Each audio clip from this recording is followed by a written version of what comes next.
দ্বিতীয় বিশ্বযুদ্ধের পর বহু বছর ধরে শান্তির পথে থাকা জার্মানি আবার হাঁটছে সামরিক শক্তি বৃদ্ধির পথে।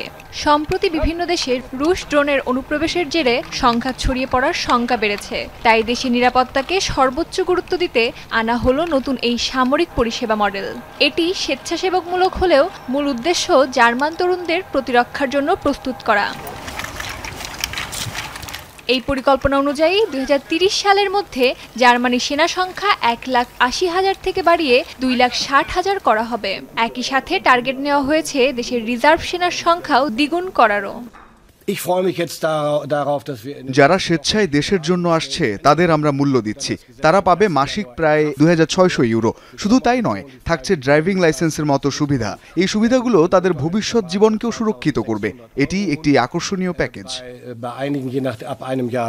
এর আগে সামরিক বাহিনীতে যোগদানের জন্য নানা প্রচার প্রচারণা চালিয়েছে দেশটি। তবে পর্যাপ্ত সুযোগ সুবিধা না থাকায় তেমন আগ্রহ দেখায়নি জার্মান তরুণরা। তাই এবার সুযোগ সুবিধা বাড়িয়েছে সরকার।